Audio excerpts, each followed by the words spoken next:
In these series of lectures, I'm referring to a period of time that I call the Christian Empire.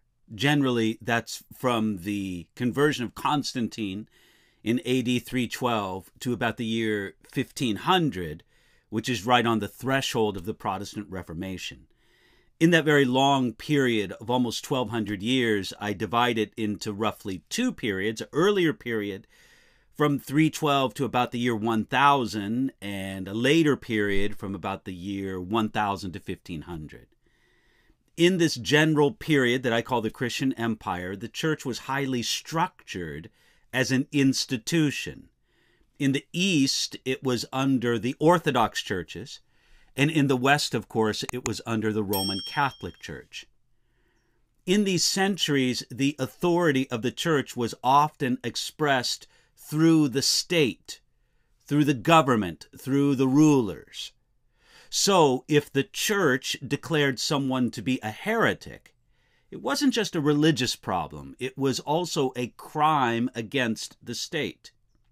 Usually, the rulers in the East and the West implemented the policy of the organized institutional church. But there has always existed communities of believers, and I would say genuine believers in Jesus Christ, that were outside the official and recognized churches. These are what one might call a believer's church or a Pilgrim church. Now, there's a 1931 book by a man named E.H. Broadbent titled The Pilgrim Church. It's a wonderful resource for this subject. This is my particular copy. I purchased a few years ago, and of course, I've read through it a few times. And I appreciate his general take that the true histories of these groups have often been destroyed, and we usually only know about them from their critics. And their critics were often not fair to them. What they mostly feared, and I'm speaking of what their critics mostly feared from these groups that we could call the believers' churches or the Pilgrim churches, was that they wanted to be Christians outside of the institutional church. And that alone made them enemies and often declared to be heretics. They usually referred to themselves simply as Christians or brethren, but they were often wrongly associated with heretics and usually referred to by names that they would never take unto themselves. So even in the first 3 centuries, there were several bodies of Christians who would protest against the growing laxity and worldliness of the church. They would protest against the departure from the teaching of scriptures that they found. And again, these are all thoughts from Broadbent's book, The Pilgrim Church. So what we want to do in this particular lecture is take a look at some of these diverse, independent movements that were outside either the Roman Catholic or the Eastern Orthodox Church. We're going to take a look at 4 examples, namely the Paulicans, the Bogomiles, the Petrobusians, that is the movement started by Peter of Bruys, I should say, and the Albigensians, or the Albigenses. So what we want to do is just take a look at these 4 movements and note a few things about them and see what conclusions we can kind of draw. Now, according to the article by J. Norman, in the New International Dictionary of the Christian Church, I just wanted to show you this book. You know, in the days before Google and Wikipedia, we actually used resources like this that were just handy, quick reference works that would give us an understanding of, you know, what this group was or what this person did or what this event signified. So Norman, writing in his article on the Paulicans in the New International Dictionary of the Christian Church, said that they were an evangelical, anti-hierarchical sect originating in the 7th century. I'm just caught by his immediate description. First of all, evangelical, meaning that they were committed to the gospel. Secondly, that they were anti-hierarchical. In other words, that they were against the established institutional hierarchical church of its day. And then Norman goes on to list four, or at least four, errors of the Paulicans. And the four errors were these. First of all, that they had an adoptionist Christology. That essentially means that Jesus wasn't the Messiah, the Christ, but that he became the Messiah, the Christ. Normally, these adoptionist perspectives would say at his baptism he was adopted as the Christ, the Messiah. Then they had a rejection of Mariology, that is the worship of Mary. There was a rejection of images and the veneration of the saints.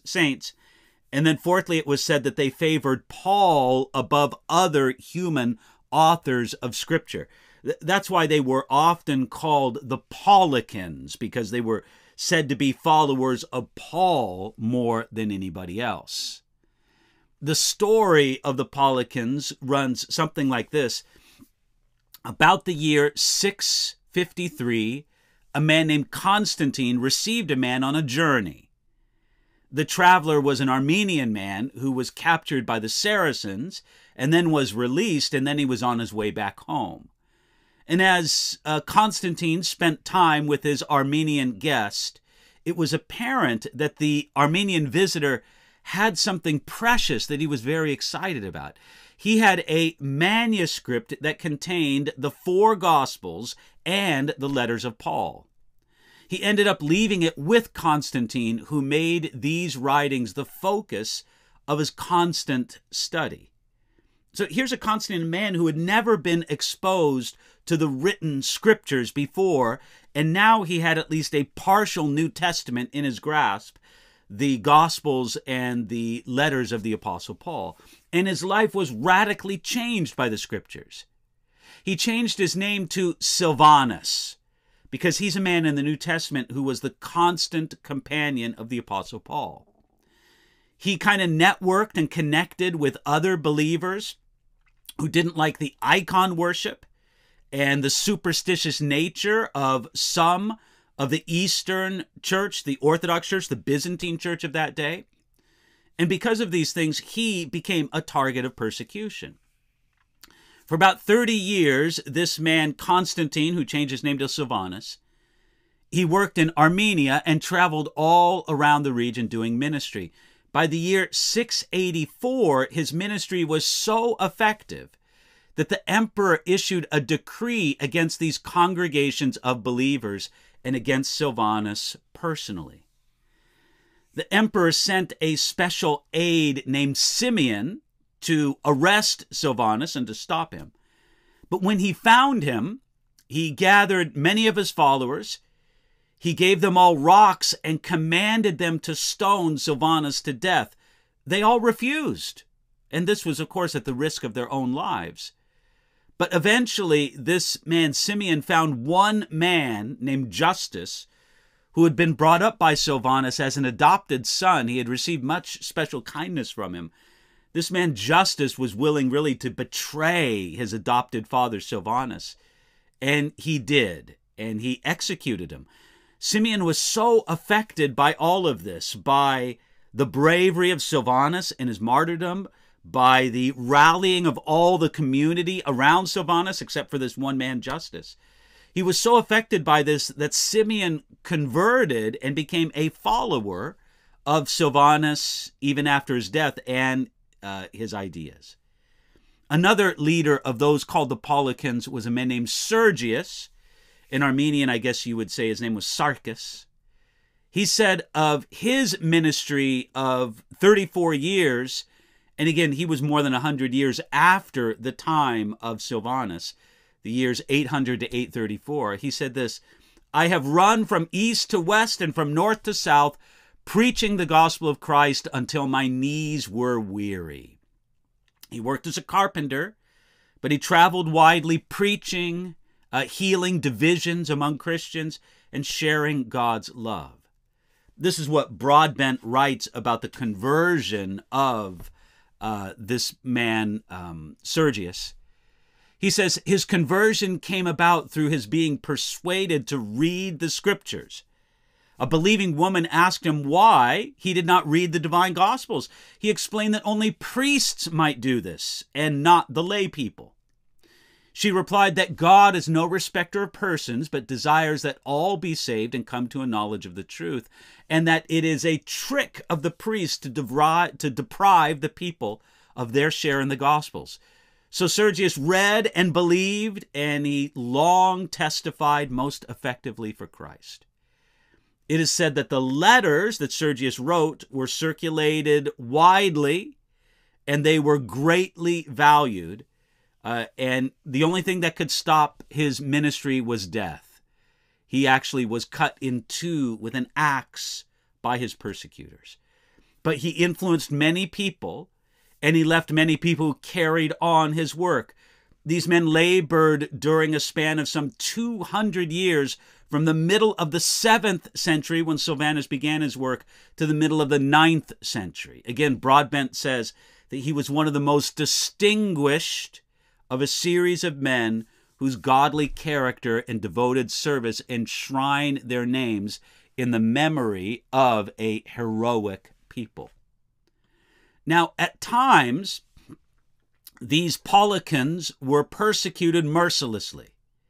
It was claimed that between the years 842 and 867, the zeal of Theodora, that was the wife of the emperor, or you could call her the empress, the zeal of Theodora and her inquisitors had brought about the death of 100,000 persons in the Byzantine Empire. That figure of 100,000 in a span of 20 years seems remarkable, but it's noted by both Broadbent and by Norman in his article in the Dictionary of the Christian Church. As an example of their commitment, it's shown in part of the baptismal statement of the Paulicans.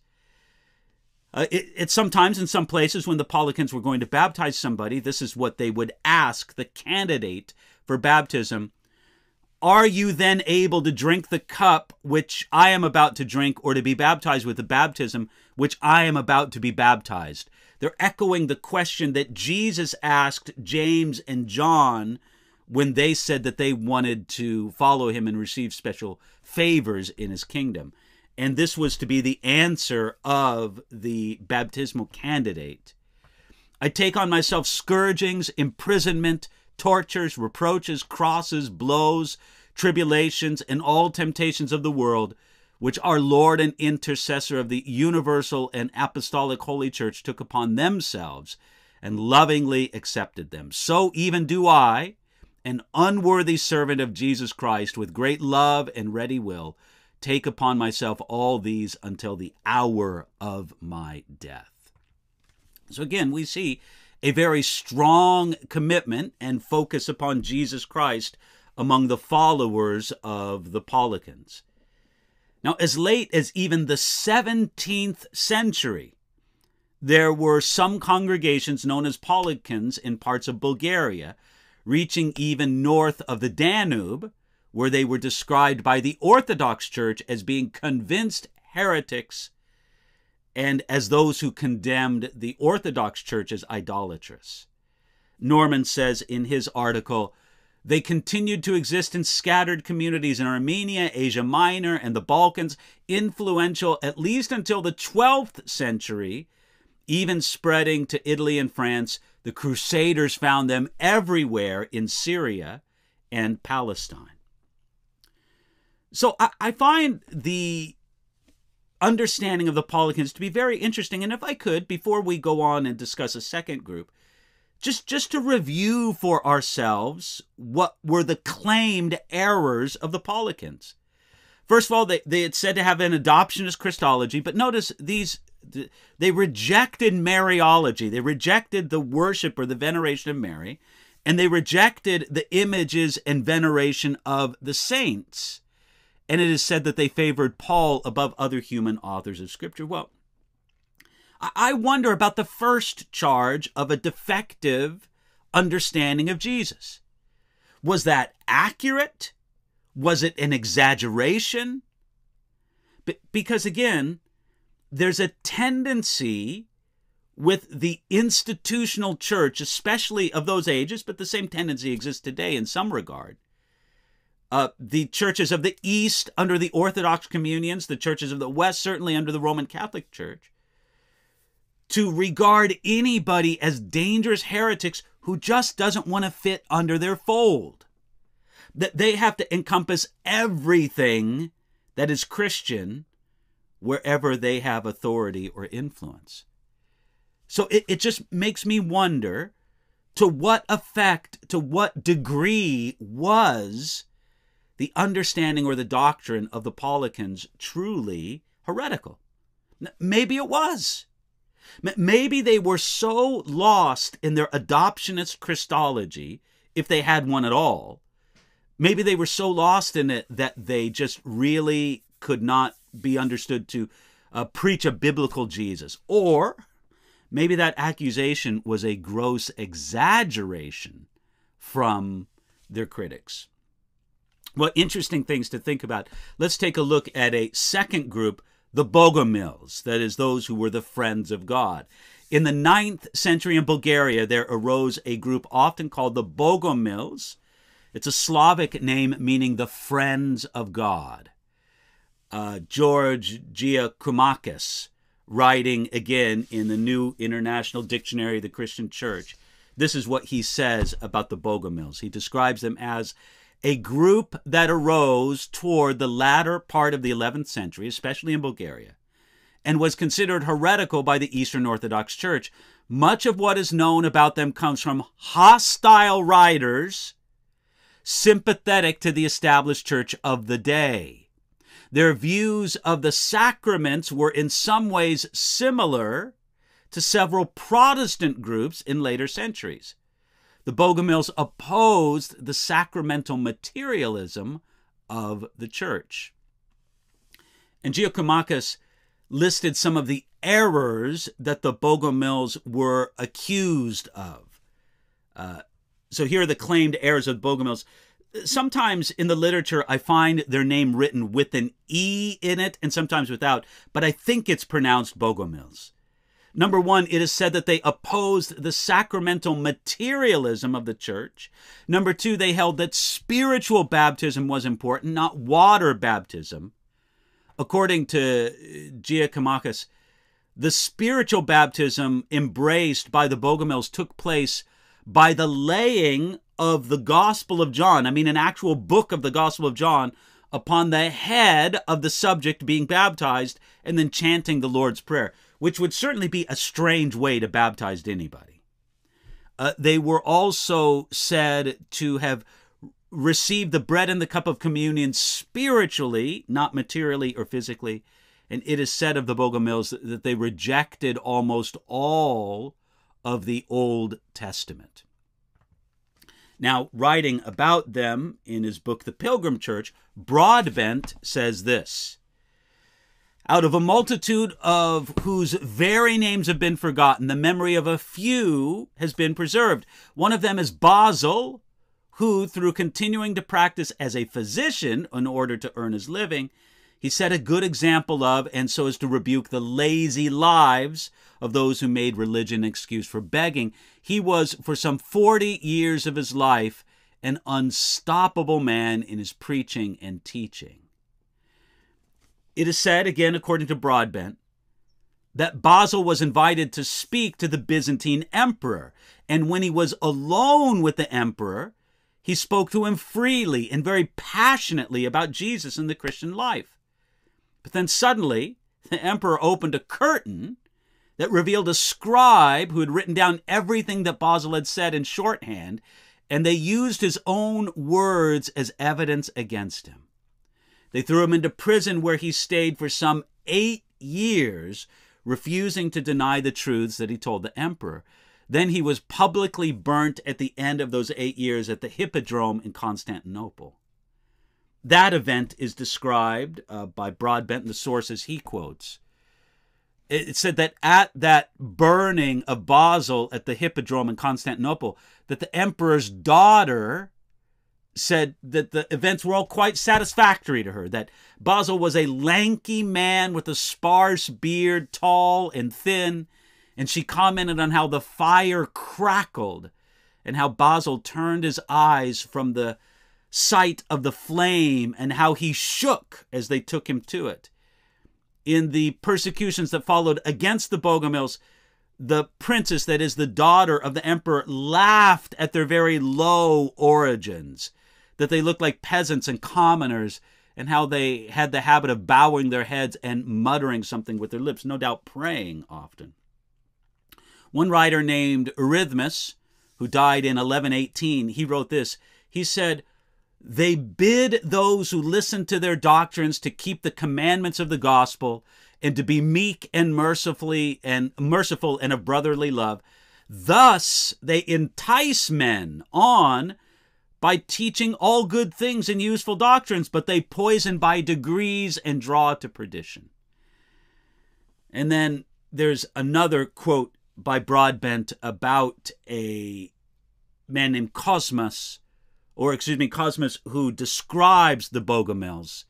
Here we read, Cosmas, a Bulgarian elder writing at the end of the 10th century, describes the Bogomiles as worse and more horrible than demons, denies their belief in the Old Testament or the Gospels, says they pay no honor to the Mother of God nor to the cross, that they revile the ceremonies of the church and all church dignitaries. They call Orthodox priests blind Pharisees. They say that the Lord's Supper is not kept according to God's commandment, and that the bread is not the body of God, but ordinary bread. Now again, we can see how some of these accusations may be completely accurate. They did not worship Mary or venerate her, as would be common among some in the Orthodox Church of that day. They weren't into all the sometimes elaborate ceremonies of the Orthodox Church of that time.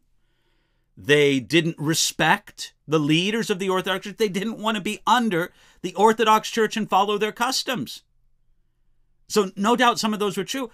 Again, as with the previous case of the Paulicans, you just have to wonder about the accuracy of the things that they're accused of, such as being those who reject the Old Testament and the Gospels. You have to really wonder about it. Were these just baseless accusations made by the institutional church, or were they in fact accurate? Because of persecution from the east, they also spread west into the areas of Bosnia. There's evidence that they had strength there even until the 15th century, 1463, when that area of Europe was again conquered by the Turks and the region was put under Islam. Now, a third group I want to take a look at is a man who headed this movement called Peter de Bruys and the Petrobusians. Petrobusians just simply means followers of Peter, and this would be Peter or Pierre de Bruys of France. There arose movements of genuine Christians in Europe. Sometimes they were influenced by other earlier groups, such as the Bogomiles, the Friends of God from Serbia and the South. Sometimes they arose from within the Roman Catholic Church as people just got right with God, I would say. One example of this was a man named Peter from a small French village named Bruys. And this is how one dictionary begins to describe him. Again, this is Williams writing in the New International Dictionary of the Christian Church. He describes Peter de Bruys as this: he was a heretical preacher beginning in the insignificant French village of Bruys. He preached against the church of the day. And again, this man, for some 20 years, he was a skilled and hardworking preacher. And he bravely traveled throughout France, preaching against the superstitions of the day and for the simple truths of the Bible. Now, again, according to both Williams and Broadbent, these are some of the things that Peter de Bruys taught. First of all, that baptism should be for believers and not for infants. That there was no need for fancy and expensive churches. That the crucifix should not be venerated or worshipped. that the bread and wine of communion are not actually changed into the body and blood of Jesus, that the prayers and good works of the living cannot help the dead, and that only personal faith can bring salvation. Now again, you and I would look at that list, and for the most part we would say, right on.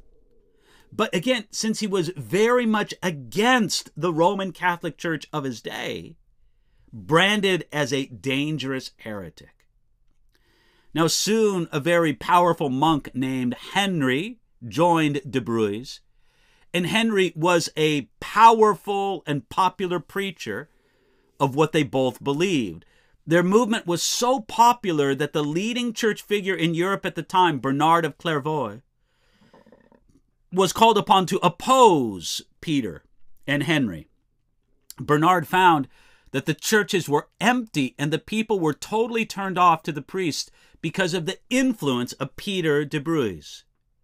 So Peter was captured and burned to death at St. Giles in 1126. Henry was able to escape capture for a long time, and he continued his fearless ministry, but at last he was caught and imprisoned, and he died in imprisonment, either of natural causes or perhaps he was executed in the year 1147. Williams also writes of Peter de Bruys that his distinctive teaching, which relates faith to salvation more clearly than almost anybody before Luther. And again, I just want you to reflect on that for a moment. That this was a man who, before the times of Martin Luther, explained salvation by faith on a personal level for the individual more clearly than just about anybody else. But again, branded as a heretic and died condemned by the Roman Catholic Church as a heretic. Let's consider one fourth movement along the way, the Albigensians, or the Albigenses, as they're sometimes called. This was a movement about the middle of the 12th century. A movement often called the Albigenses began to appear. Among the people, they were most often called the good men. And, to quote Broadbent, there's a general testimony to the fact that their manner of life was a pattern to all, and especially that their simplicity and piety were a contrast to the self-indulgence of the clergy. Broadbent goes on to say that they're often called Albigenses. Again, that's a word I just have difficulty saying. It's a name taken from Albi, a district or a city where there were many of them. But this name was never used by them of themselves, and nor was it used of them until a later period. According to Robert Klaus, again in the New International Dictionary of the Christian Church, these were the claimed errors of the Albigenses. Oh, good heavens, I have a difficulty with that name for some reason. Anyway, these were their claimed errors. Their religion was dualistic, with a God of light, who is revealed in the New Testament, and a God of darkness revealed in the Old Testament. Secondly, they regarded life on earth as being a struggle between these two gods. They said that the good life for man was a gradual purification from the material world and its corruptions. That they condemned marriage, having children, eating food, and the use of any material thing in worship. And they refused to take oaths and believed that all human government was wicked. Finally, they did not believe in hell or in purgatory. Now, again, what do we make of these accusations? If we are to regard these accusations as being somewhat true, we would say that the Albigenses are different. They're worse than the Paulicans, worse than the Bogomiles, worse than the Petrobusians, the followers of Peter de Bruys. We would say that they're more distant from orthodoxy and perhaps heretics. But then again, we are stuck with the very difficult issue: how much do we know from them when all we hear from them is from their critics and the people who condemn them as heretics?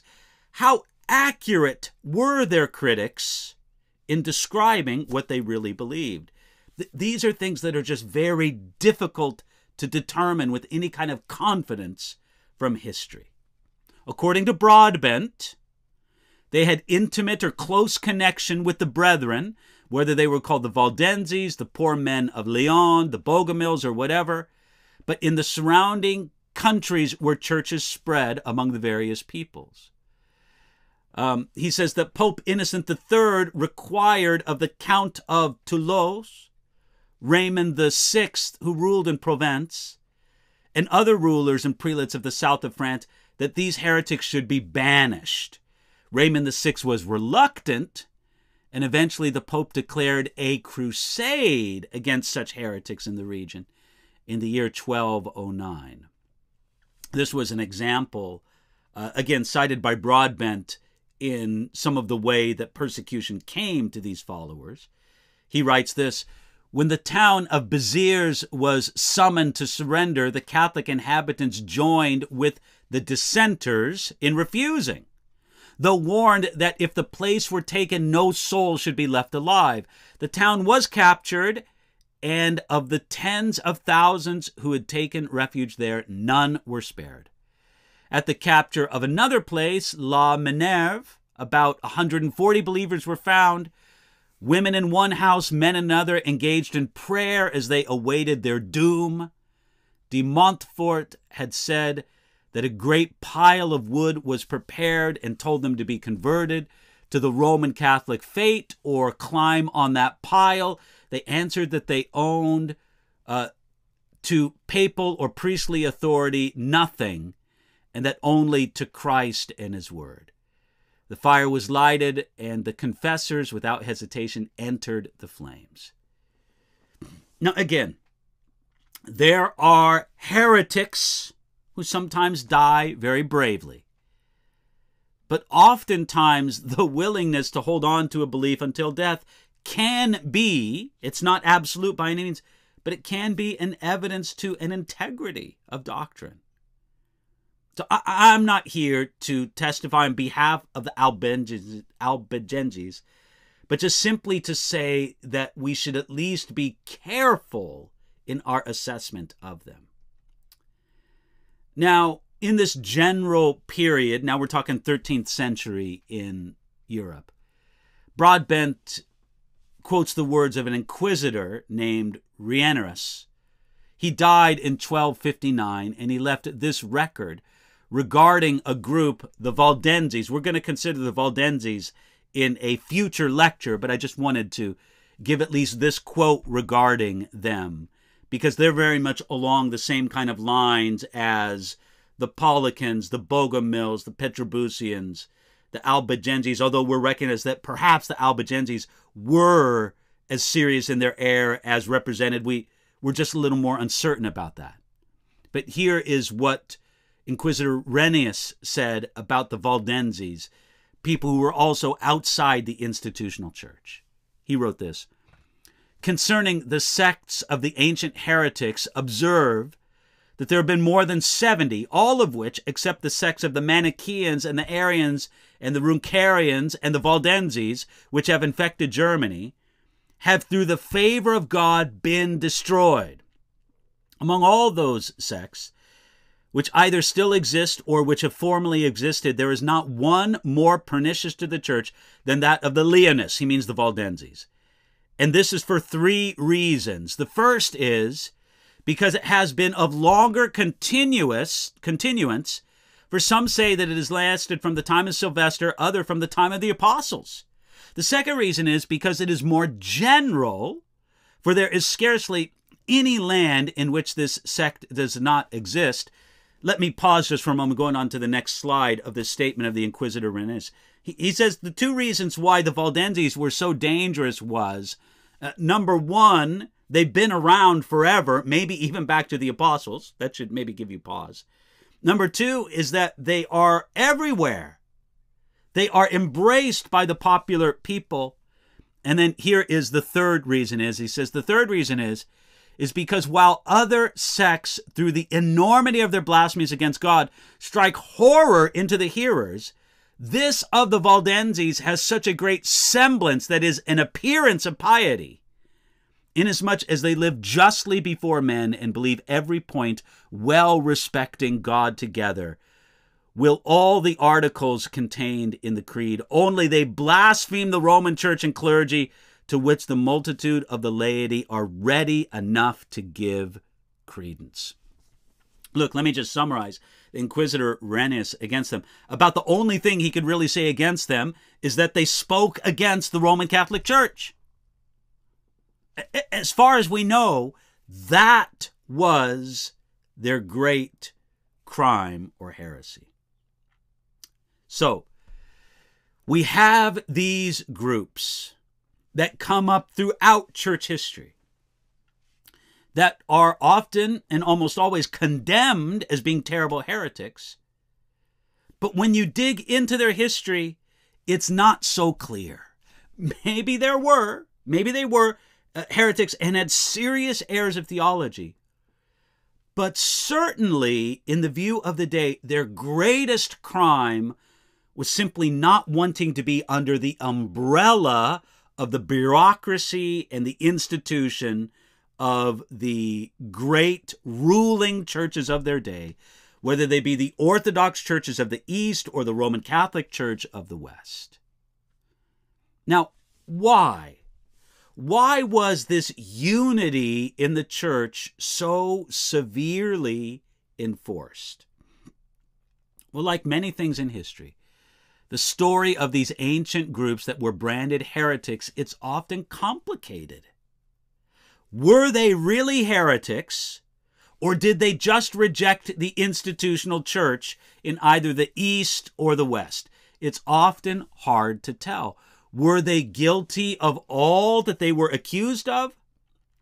Were their beliefs accurately explained by their critics and their persecutors? What we do know is that they were persecuted and often severely. Look, everybody believes that unity is good in the church, and it's good to protect the unity of the church and to promote the unity of the church. Yet in this period of the Christian empire, the medieval church, if you want to use that phrasing, they used strong and violent measures to protect unity and to punish those they called heretics. Why? What was their justification for using violence to kill heretics to enforce unity in the church? Well, medieval Roman Catholics, and I suppose many in the Eastern Church as well, basically thought that heresy was a greater crime than violence against heresy. You see, the theological foundation for this comes from the writings of Augustine, who argued based on the parable of the banquet. You'll find that in Luke chapter 14, starting at verse 15. On the basis of the parable of the banquet, that it was permissible for the church to compel them to come, and if necessary, to compel them by violence and torture. And this became the standard justification in the medieval church. Do you compel them to come in, forcing them, so to speak, to sit at the Lord's banquet? Or do you regard the parable of the wheat and the tares that Jesus spoke of in Matthew chapter 13? You remember the parable of the wheat and the tares, where Jesus basically said, the tares or the weeds are going to grow up among the wheat. Let them grow. At the harvest, God will sort it out.